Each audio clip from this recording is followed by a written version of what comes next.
Welcome. अब हमारा next question है question number 10। Express the area A of a circle as the function of its a radius r, b diameter d, c circumference of circle C. अब हमें क्या बोला गया है, मुझे एक्सप्रेस करना है एक सर्कल का एरिया ए। अब उसके पास जो फंक्शन है वो क्या है, वो रेडियस है। पहला उसके पास रेडियस है जिसको मैं रिप्रेजेंट आर से करूंगा। दूसरा उसके पास डायामीटर है जिसको डी से रिप्रेजेंट करूंगा। तीसरा उसके पास सरकमफ्रेंस है जिसको मैं सी से रिप्रेजेंट करूंगा। अब हमारा नेक्स्ट क्या है कि मैं ए रेडियस के लिए सबसे पहले स्टार्ट करता हूं। If R is the radius of a circle then area A is the given by area is equal to pi are square. अगर आर रेडियस है सर्कल का तो जो एरिया है किसी भी सर्कल का वो रिप्रेजेंट होगा A is equal to pi are square की मदद से। Okay, the area of a circle यानी जो एरिया है सर्कल का वो होता है pi are square. A is equal to pi are square. Now diameter, second thing is diameter. Now second है b diameter represented by d. If d is the diameter of and r is the radius of the circle then r is equal to d by 2। देखिए हमें पता है कि diameter जो होता है वो ट्वाइस ऑफ रेडियस होता है। तो अगर मैं इसे रीअरेंज करता हूं इन टर्म्स ऑफ रेडियस तो ये 2 आके यहाँ पे डिवाइड मारेगा तो d by 2 is equal to r। Okay, तो वही सेम थिंग यहाँ पे लिखा हुआ है, r is equal to D divide by 2। Now therefore the area A of the circle is given by 2 pi r square, या r की value अभी मुझे मिला d बाय 2 का स्क्वायर, जिसको मैं पाई डी स्क्वायर बाय 4 भी बोल सकता हूँ। इसे और क्या बोल सकता हूँ मैं, पाई डी स्क्वायर बाय 4। इन तीनों की ही मदद से आप area of a circle find out कर सकते हैं। नाउ थर्ड है circumference of circle। if c is the circumference of circle and r is the radius of the circle then c is equal to 2 pi r। अगर c circumference है circle का और r radius है circle का तो इसका formula होगा c 2 pi r। Circumference of circle का फॉर्मूला है 2 पाई r। अगर मुझे इसे r के टर्म में लेना है तो मैं कैसे लिखूंगा, देन मैं इसे simply r is equal to C by 2 pi लिख दूंगा। Therefore r is equal to C pi by 2। Okay, now next है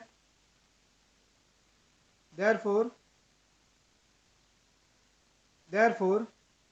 the area A of a circle is given by, तो जो एरिया ए है circle का वो दिया हुआ है 2 पाई आर स्क्वायर। अब आर की वैल्यू मुझे यहाँ पे मिली है सी बाय 2 पाई, तो मैंने यहाँ पे आर की वैल्यू रख दी सी बाय 2 पाई का स्क्वायर, जो कि आगे चल के देखिए ये सी का स्क्वायर हो जाएगा, ये 2 2 जा 4 यानी 2 का स्क्वायर 4, और यहाँ पे पाई पाई भी देखिए स्क्वायर होगा यानी पाई स्क्वायर होगा, लेकिन यहाँ बाहर एक पाई है और ये पाई कैंसिल हो जाएगा, तो हमारे पास सी पाई यानी क्या बचेगा, यहाँ पे पाई हो गया, यहाँ पे सी स्क्वायर हो गया, यहाँ पे 4 बाय पाई 2 टाइम्स होगा, तो ये और ये कैंसिल हो जाएगा। तो ओवरऑल आंसर मुझे क्या मिलेगा, सी स्क्वायर बाय 4 पाई। आंसर क्या मिला, सी स्क्वायर बाय 4 पाई मुझे आंसर मिल जाएगा। ना the final answer of area is C square by 4 pi. हमारा नेक्स्ट क्वेश्चन है question number 11। An open box is made from the square of a cardboard. एक खुला हुआ बॉक्स है जो कि स्क्वायर कार्डबोर्ड से बना हुआ है, ऑफ 30 सेंटीमीटर साइड्स, उसके साइड्स की सेंटीमीटर 30 सेंटीमीटर्स हैं उसके side. By cutting the square of the length x centimetre from each corners and folding the sides up express the volume of the box as the function of X, also find its domain. क्या बोला है कि आपका पास एक square cardboard का box है जिसके side 30 centimetres के हैं। आप उसको कट करते हो स्क्वायर लेंथ x सेंटीमीटर में। अब आप उसको स्क्वायर लेंथ में कट कर देते हो। अब आपने जो कटिंग का आपका जो लेंथ है वो है x centimetre. Okay, now from each corner, हर एक कॉर्नर से आप उसे कितना कट कर रहे हो, x सेंटीमीटर कर रहे हो। फोल्ड द साइड अप, आप उसे फोल्ड करके उसके साइड्स को अप कर देते हो। Express the volume of box as the function of X, आपको एक्सप्रेस करना है वॉल्यूम ऑफ बॉक्स को कैसे, as a function of X की तरह, जैसे आप फंक्शन ऑफ एक्स बनाते हो उसकी तरह इसको एक्सप्रेस करना है और उसका डोमेन भी फाइंड आउट करना है। चलिए देख लेते हैं। नेक्स्ट है हमारे पास लेट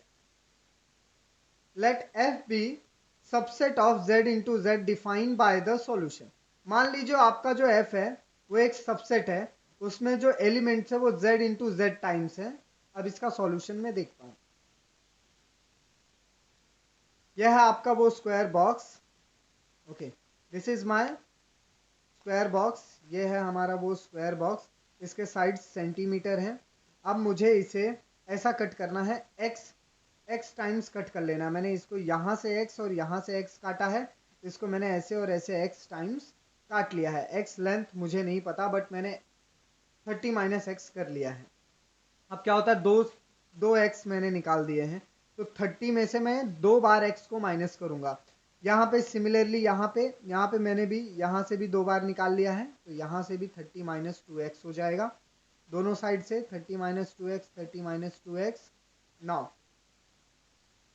अब क्या दिया हुआ है, if a square of a side x centimetre is cut from each corners of a square of a size 30 centimetre. अगर जो स्क्वायर साइज है x सेंटीमीटर का, इसको मैं कट कर दूं हर एक कॉर्नर से, तो जो स्क्वायर साइज 30 सेंटीमीटर आएगा। कॉर्नर से मैंने स्क्वायर कट किया है, x साइज का स्क्वायर कट किया है 30 सेंटीमीटर से। The length on the breadth of the opening box is become, तो अब उसके लेंथ और ब्रेथ में से कितना माइनस हो जाएगा, 30 माइनस 2x हो जाएगा। The height of the box will be x centimetre. अब जो हाइट है बॉक्स की वो कितनी बनेगी, x सेंटीमीटर की बनेगी। चलिए आगे देखते हैं क्या होगा। तो वॉल्यूम x है 30 माइनस 2x स्क्वायर, कितना माइनस हो गया, 30 माइनस 2x स्क्वायर हो गया। Now since x is the side of a square, x is greater than 0। ये जो x है ये साइड है स्क्वायर्स का, x ग्रेटर है 0 से। स्क्वायर साइड है वो 0 कभी भी नहीं होगा, इतना याद रखना है। In short 30 minus 2x is also greater than 0। अगर मेरा x 0 से बड़ा है तो ये पूरा टर्म 0 से बड़ा होना चाहिए। देयरफॉर अब इन्होंने क्या बोला कि अब मैं इस 2x को इस तरफ लेके जाता हूँ। देखिए मैं ये कैसे आया वो आपको समझाने की कोशिश करता हूँ। देखिए क्या होगा कि 30 माइनस 2x है इज इक्वल टू 0 मैं मान के चलता हूँ। ये इस तरफ आएगा तो क्या हो जाएगा, 30 इज इक्वल टू 2x। अभी 2 जाके इसको डिवाइड करेगा तो x इज इक्वल टू, एक तो 15 आ सकता है, दूसरा x is equal to minus 15 आ सकता है। दो ही कंडीशन है, अगर पॉजिटिव 15 मिल रहा है तो equal magnitude opposite in direction, ये फॉर्मूला यहाँ पे मेथड यूज हो सकता है। तो क्या बोला है कि आपके पास दो कंडीशन है, एक तो 15 ग्रेटर देन x हो सकता है। Okay, 15 is greater than x, और ये कहानी आपकी 0 से शुरू हो रही है, माइनस 15 तक जाने की जरूरत नहीं। क्यों, क्योंकि हमने पहले ही बताया हुआ है कि हमारा x की वैल्यू 0 से कम नहीं होगी। तो हेंस जो मैं बिगनिंग करूंगा वो 0 से करूंगा, तो माइनस 15 का ऑप्शन यहाँ पे मेरा कैंसल आउट हो जाता है। अब मेरे पास किसका ऑप्शन रह गया है, 0 से। या तो वो 0 होगा, 0 भी नहीं होगा, हमेशा वो 0 से बड़ा होगा। इक्वल टू 0 कभी भी नहीं होगा। इट शुड बी 1 या 0.5 कुछ भी होगा, बट 0 नहीं होगा। तो अब हमारा कंडीशन क्या बन गया, हमारा कंडीशन बना है 0 x से बड़ा है और x 15 से बड़ा है, इस डेरिवेशन को सॉल्व करने के बाद। ठीक है, तो डोमेन में क्या आएगा, 0 एंड 15 आएगा। हमारा जो डोमेन में वैल्यू आई वो क्या आई, 0 एंड 15, 0,15। नाउ हेंस अब क्या है, hence v is equal to X 30 minus 2x का स्क्वायर, वॉल्यूम निकालना है तो x इंटू 30 माइनस 2x का square and domain is equal to 0,15। अब यहाँ पे देखते हैं x under bracket 30 minus 2x का square and domain is equal to 0,15 और जो हमारा डोमेन आया है वो 0,15 आया हुआ है। यहाँ पे हमारा क्वेश्चन आंसर खत्म होता है गाइज। होप सो आप लोग को समझ में आएगा। कुछ भी डाउट हो मुझसे कमेंट सेक्शन में पूछें। चलिए नेक्स्ट क्वेश्चन देखते हैं। यह है question number 12। f is equal to A B comma A plus B, A B belongs to z। अब यहाँ पे जो मेरा ए बी है वो किससे बिलोंग कर रहा है, z से बिलोंग कर रहा है। Is a function of from z to z। ये फंक्शन कहाँ से कहाँ तक का है, ये फंक्शन है z से z तक का। जस्टिफाई करना है मुझे मेरे आंसर को। Now solution, f A B यानी a into B comma A plus B such that a comma बी belongs to z। a comma जो b है वो किससे बिलोंग कर रहे हैं, they are belong to the z। That is f A B is equal to a plus B. जो f A B है वो क्या है, a प्लस b है। अब मैं यहाँ पे मान लेता हूँ, इफ कंसिडर करता हूँ, if a is equal to 0 and b is equal to 1, then अगर a मेरा 0 है और b मेरा 1 है तो इसका मतलब क्या है, then F A B is equal to 0 plus 1 is equal to 1। तो एफ ए बी क्या होगा, 0 प्लस 1 होगा जो कि इज इक्वल टू 1 होगा, where A B is equal to 0 into 1 और ए बी क्या है, 0 इंटू 1 है, दैट इज 1। अगर मैं 0 में 1 प्लस कर दूँ, 0 प्लस 1 करूँ तो आंसर 1 आता है, लेकिन अगर मैं 0 को मल्टीप्लाई कर दूँ 1 से तो आंसर 0 आता है। तो F of 0 is equal to 1। अगर मैं एफ ऑफ 0 लेता हूँ यानी एफ अंडर ब्रैकेट 0 लेता हूँ, x की जगह 0 रखता हूँ तो वो 1 आंसर देगा। नाउ अगर मैं a इज इक्वल टू 0 रखता हूँ और b इज इक्वल टू 1 रखता हूँ, देन तब क्या केस होगा देखना है मुझे। नाउ एफ ऑफ 0 का केस देखिए क्या होगा, F of a 0 plus 2 is 0 where a plus b is also 0, a into b यानी 0 into 2 0, f of 0 is 2। Similarly ऐसे ही 3 के लिए होगा, यानी f ऑफ 0 हैज़ 2 वैल्यू। अब f ऑफ 0 की मेरे पास 2 वैल्यू आ गई, f of 0 is equal to 1 और f of 0 is equal to 2। मेरे पास 2 वैल्यूज आ चुकी हैं। f is not a function, f function हो ही नहीं सकता। f क्यों फंक्शन नहीं हो सकता, बिकॉज हमारा जो फंक्शन होना चाहिए वो यूनिक होना चाहिए, उसका एक ही वैल्यू को वो सेकंड वाले फंक्शन में टैली करना चाहिए। लेकिन यहाँ पे 2 हो गए, 2 वैल्यूज आ गई, यानी ये फंक्शन नहीं है। हमारे फंक्शन का एक ही वैल्यू होना चाहिए। नेक्स्ट है question number 13। Check the injectivity and the surjectivity of the following function. मुझे इंजेक्टिविटी और सर्जेक्टिविटी देखना है फॉलोइंग फंक्शंस का। Function n tends to 10, n correspond कर रहा है n को, जिससे मुझे f of x is equal to x square मिल रहा है। क्या मिल रहा है, f of x is equal to x square. Solution, जो मेरा फंक्शन है वो n से n तक का है, इससे मुझे पता चला है कि f of x is equal to x square होता है। Now let f of a is equal to A B. जो मेरा f ऑफ a है वो क्या है, ए बी है। नाउ तो a का अगर मैं स्क्वायर लूंगा तो इनडायरेक्टली वो b का भी स्क्वायर हो जाएगा। A square is equal to b square, यानी a बरोबर टू b। a b दोनों ही नेचुरल नंबर से बिलोंग करते हैं, n से बिलोंग कर रहे हैं। Now f is a injective, f जो फंक्शन है वो मेरा इंजेक्टिव है, एंड 3 बिलोंग टू n, 3 मेरा बिलोंग कर रहा है नेचुरल नंबर से, but there is a no x belong to n। लेकिन यहाँ पे कोई भी x नहीं है जो नेचुरल नंबर यानी n से बिलोंग करता हो। Such that 3 is equal to F of X and F of x is equal to X. 3 किसके बरोबर है, एफ ऑफ एक्स के, और एफ ऑफ एक्स बरोबर है एक्स स्क्वायर के। नाउ एफ ऑफ एक्स यानी जो एफ है आपका वो क्या है, इज नॉट सर्जेक्टिव, आपका एफ सर्जेक्टिव नहीं है ना। F is injective but not surjective, आपका जो फंक्शन है वो इंजेक्टिव है पर सर्जेक्टिव नहीं है, ठीक है, क्योंकि एक्स स्क्वायर अगर आप देखेंगे तो वो कुछ 7 बिलोंग करता है, 7 का कोई परफेक्ट स्क्वायर रूट नहीं होता। नाउ नेक्स्ट क्वेश्चन है f function b, f is a function of z tends to z given by f of x is equal to x square solution। देखिए यहाँ पे क्या हो रहा है, जो मेरा फंक्शन है उसमें z करस्पॉन्ड कर रहा है z को, और इसमें जो f of x है वो x स्क्वायर है। सॉल्यूशन देखते हैं, f z tends to z given by f of x is equal to x square। Now अगर मेरा f of x यानी ये x की वैल्यू अगर मैं 2 रखता हूं तो पूरे इक्वेशन में जहां पे भी x है वहां पे 2 आ जाएगा। सिमिलरली 2 का स्क्वायर इज 4। अगर मैं -2 रखता हूं फंक्शन में, अगर मैं x की वैल्यू -2 रखता हूं तो भी ये -2 आएगा, लेकिन स्टिल आंसर 4 आएगा। क्यों? -2 इंटू -2 इज इक्वल टू 4, दोनों माइनस माइनस एक दूसरे को कैंसल आउट कर देते हैं, 4 हो जाता है। क्लियर?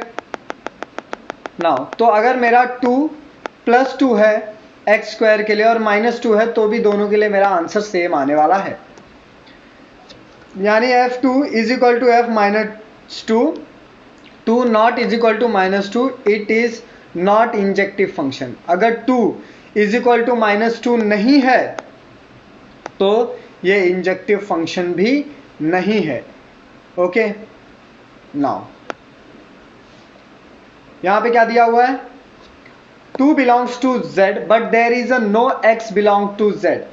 2 तो जुड़ा हुआ है z से, लेकिन कोई x z से जुड़ा हुआ नहीं है। such that ऐसे केस में 2 is equal to f of x and f of x is equal to x square। now अब हम क्या करेंगे, f is not surjective, x surjective नहीं है, तो मैं क्या बोल सकता हूं, f is neither injective nor surjective।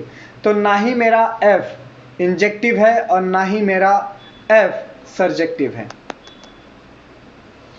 Question number C है, r tends to r given by f of x is equal to x square। Solution है r tends to r given by f of x is equal to 0। मैंने f की value पहले 2 रख ली, answer 4 आ गया, -2 रखे, यहाँ पे भी 2 आ गया। अब 2 f of 2 बिलोंग कर रहा है -2 से, ये दोनों जुड़े हुए नहीं है। ये किसके लिए है, रैशनल नंबर के लिए है। ये हम किसके लिए देख रहे हैं अभी, रैशनल नंबर के लिए। f is not injective, f मेरा इंजेक्टिव नहीं है। -1 बिलोंग करता है r से, पर कोई भी x मेरे पास नहीं है जो r से बिलोंग करता हो। इसका मतलब क्या है, it means that -1 is equal to f of x and f of x is equal to x square। देखते हैं, f is not surjective, ना ही ये इंजेक्टिव है ना ही सर्जेक्टिव है, therefore f is neither injective nor surjective। ठीक है, अब हमारा नेक्स्ट क्वेश्चन है डी। यहाँ पे n बिलोंग करता है n से, f of x is equal to x cube। Guys अब x cube आ गया है, सॉल्यूशन देखते हैं। n belongs to n given by f of x is equal to x cube, hence f of x1 is equal to f of x2। अब मैं बोल रहा हूँ कि मान लीजिए कि आपके पास एक f of x1 का फंक्शन है और वो आपके बराबर है f of x2 के फंक्शन के। अब ये दोनों ही फंक्शंस आपस में क्या हैं, इक्विवेलेंट हैं, एक जैसे हैं। नाउ तो अगर मैं f of x1 का क्यूब लूँ और x2 का क्यूब लूँ तो वो दोनों भी बराबर होने चाहिए। x1 के क्यूब में से x2 का क्यूब अगर माइनस किया जाए तो 0 आएगा, therefore x1 माइनस x2। अब यहाँ पे देखिए क्या आया है, x1 square plus x1 into x2 plus x2, it is a discriminant, ये डिस्क्रिमिनेंट है और ये पूरी की पूरी वैल्यू लेस है 0 से, और ये जो पूरी वैल्यू है अगर ये ग्रेटर है 0 से फॉर ऑल, सबके लिए ये 0 से ग्रेटर है, लेकिन एक्चुअल में it is a less than 0। Hence x1 is equal to x2, इसलिए मैं बोल सकता हूँ कि x1 बराबर है x2 के। It is a injective function, ये मेरा इंजेक्टिव फंक्शन है। Number from the codomain which are not cube, जो नंबर है कोडोमेन में वो क्यूब नहीं है। Natural number are not image under F, कोई भी नेचुरल नंबर वो कभी भी फंक्शन के अंडर कोई भी इमेजेस फॉर्म नहीं करता। इट इज नॉट सर्जेक्टिव, इसके लिए ये सर्जेक्टिव नहीं है। Hence it is f is injective but not surjective. E वाला क्वेश्चन गाइज आपको खुद से करना है, कुछ डाउट हो तो आप मुझे कमेंट सेक्शन में पूछ सकते हैं। मैं यहाँ पे आपको दिखा देता हूँ कि आर बिलोंग कर रहा है आर से, f of x is equal to x cube होता है। यहाँ पे मैं f of A is equal to F of b मान लेता हूँ, यानी a cube is equal to b cube होता है। इन शॉर्ट क्यूब अगर मैं हटा दूँ तो ए इज इक्वल टू बी हो जाएगा। एफ तो इंजेक्टिव हो गया। अब यहाँ पे जो y है वो बिलोंग करता है r से। Okay, y is belonging, let आपका जो y है वो बिलोंग कर रहा है r से। There is exist of under cube y belongs to r। अब यहाँ पे क्या एग्जिस्ट करेगा कि under cube root y belong करता है r से, सच दैट अब यहाँ पे 2 बार क्यूब रूट रख जाएगा जो कि दोनों ही कैंसिल हो जाएंगे, तो आंसर y आएगा। Okay, now therefore function of y cube is equal to y, तो जो फंक्शन है y क्यूब का वो y है, इसके लिए सर्जेक्टिव है, इसके लिए क्या है, सर्जेक्टिव है। Hence function is injective as well as surjective. यही हमें ई वाला क्वेश्चन मिला जिसमें हमारा क्वेश्चन इंजेक्टिव और सर्जेक्टिव दोनों ही है। ओके, नाउ नेक्स्ट है show that if. Question number 14 start हो गया गाइज। अगर आपको शो दैट करना है, यानी बताना है कि अगर आपका a is equal to B है और b is equal to C है, r 1 1, देन f इन g into F is also 1 1, तो जो आपको g इंटू एफ होगा वो भी 1 1 होगा। सॉल्यूशन देख लेते हैं। Solution, let A B belongs to A such that, आपका ए बी बिलोंग करता है ए से, सच दैट इस प्रकार से कि f इंटू जी, यानी g into F into A is equal to G into F is equal to B, ये दोनों एक दूसरे के बराबर होंगे। नाउ जी मैं बाहर ले लेता हूँ, G of F of A function, G of F of B function, ये मैंने इस प्रकार से लिख लिया है। G get cancel, F of A is equal to F of B, G is 1 1, G क्या है हमारा 1 1 है, एफ भी मेरा 1 1 है, तो ए इज इक्वल टू बी हो गया।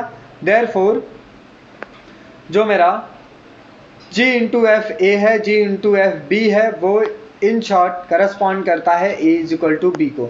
जो 1 1 है, जो साइड में से निकल रहे हैं, मैं उसको 1 1 बोल के रिमूव कर दूंगा और जो आंसर आएगा वही लास्ट का मेन आंसर होगा। Okay, now therefore g into F is 1 1। ऐसा क्यों हुआ? क्योंकि g इंटू एफ क्या है, 1 1 है। नेक्स्ट है हमारा नेक्स्ट क्वेश्चन है show that if a tends to b, function a tends to function b and b tends to c are onto, पहले 1 1 था, अब ये ऑन टू है, then g of a is also onto. अब आपको बताना है क्या क्या कि जो आपका g इंटू एफ है वो ऑन टू है या नहीं है। आपको 2 कंडीशन दिए हुए हैं कि आपका a बिलोंग करस्पॉन्ड कर रहा है b को, b करस्पॉन्ड कर रहा है c को, तो आपका g इंटू एफ या ऑन टू फंक्शन बनता है या नहीं। सॉल्यूशन, जो आपका function a tends to b है और g टेंड्स टू bc है, इसका इन शॉर्ट क्या है, g into F correspond to a to c, a to direct c जा रहा है। देखिए यहाँ पे क्या है, a है, फिर आप a से b जा रहे हो, फिर b से c जा रहे हो, तो अब इसने क्या बोला है कि आपको सीधा a से c पे जाना है। दोनों साइड b आया है तो वो कैंसिल हो जाएगा, तो क्या बचेगा, a एंड c बचेगा अगर मैं इन दोनों को मल्टीप्लाई करता हूँ तो। अब इन्होंने एक नया फंक्शन दे दिया है a correspond to c, let z belongs to c। अब मान लो कि आपका जो z है वो बिलोंग कर रहा है c से, there between g is onto and therefore there exist y belong to b such that g is equal to g of x। आपका y बिलोंग करेगा b से और आपका जो z होगा वो इज इक्वल टू होगा g of x के। नाउ देयरफॉर अब क्या हुआ,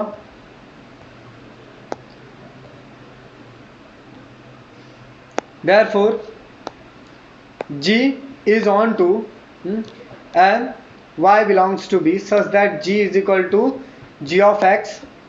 अब यहाँ पे जो आपका y है वो किससे बिलोंग करेगा, b से। f is on to there is exist of e belongs to a such that y is equal to f of x, इसलिए क्योंकि आपका y बिलोंग करता है f of x से। ना z is equal to g of y and g of f of x function g into f is equal to into f हो जाएगा। g into f आपका into f करेंगे हम। Overall answer क्या आता है, for z belong to a there is exist of z belongs to a such that the z is equal to g into f into x।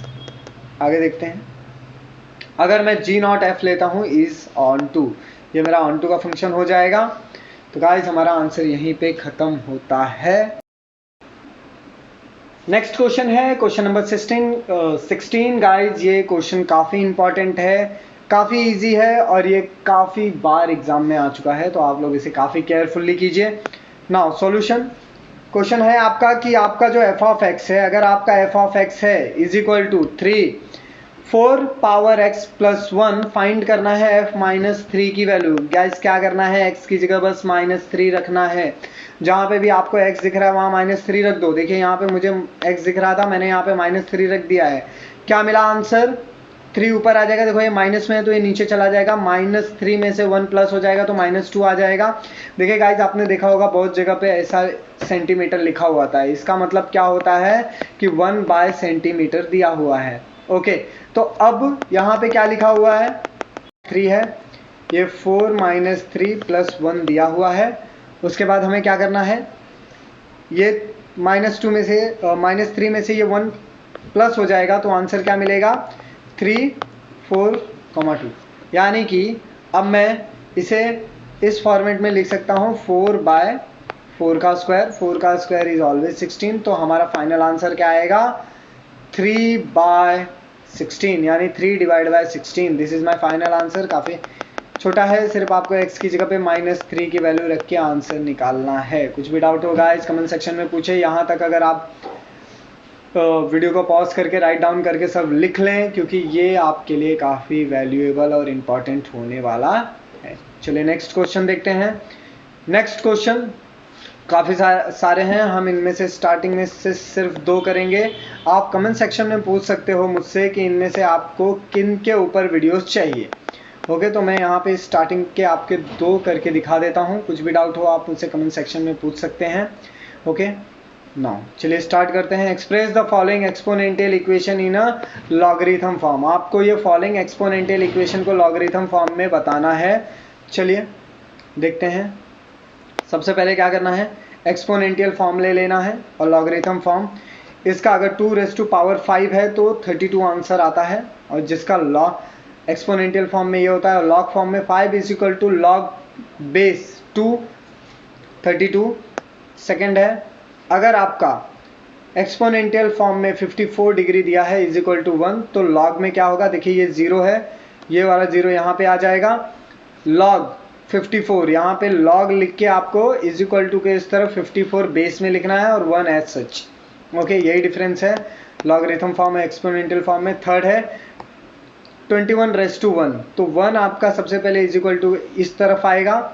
Okay, 1 आपको लिख लेना, फिर = के बाद log लिख के बेस में 23 लिखना है और आपका 23 एज सच। यानी ये हो गया आपका एक्सपोनेंशियल फॉर्म, ये हो गया आपका लॉगरिथम फॉर्म। ओके, इनमें ज़्यादा डिफरेंस नहीं है, सारे एक्सपोनेंशियल और लॉगरिथम फॉर्म को इसी तरीके से करना है गाइस। कुछ भी डाउट हो तो आप मुझसे कमेंट सेक्शन में पूछ सकते हैं। ओके, नाउ चलिए फोर्थ देख लेते हैं। 9 पावर 3/2, 3/2 पहले आ गया, log 9 27 हो गया। सिमिलरली e⁻⁻⁴ -4 पहले आ गया, log बेस 3 हो गया, 1/18 एज सच। ऐसे ही आप बाकी लोग का भी देख सकते हैं। देखिए यहाँ पे भी सेम दिया हुआ है, 10⁻2 था, 10⁻ 10 पावर -2 था, तो -2 पहले आ गया, log टू दी बेस 10 हो गया और 0.01 है वैसे ही।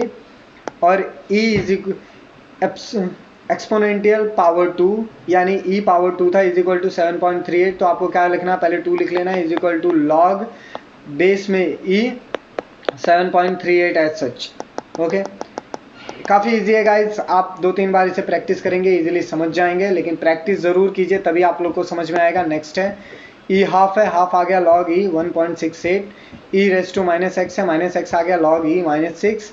ओके, तो गाइज यहाँ पे हमारा क्वेश्चन नंबर 17 खत्म होता है। ओके ना, चलिए आगे बढ़ते हैं। क्वेश्चन नंबर 18 है express the following logarithm equation in the exponential form. Guys question number 18 में हम अपोजिट करेंगे, लॉगरिथम फॉर्म को एक्सपोनेंशियल फॉर्म में कन्वर्ट करेंगे। देखिए ये मेरा लॉग फॉर्म है, अब इसको एक्सपोनेंशियल फॉर्म में कन्वर्ट करना है। चलिए फिर शुरू करते हैं। सबसे पहले लॉगरिथम फॉर्म, ये है मेरा लॉगरिथम फॉर्म यहाँ पे, और इस साइड मेरा होगा एक्सपोनेंशियल फॉर्म। लॉगरिथम फॉर्म में लॉग बेस 2 64 था, तो क्या होगा, देखिए ये जो बेस में था ये ऊपर आएगा 6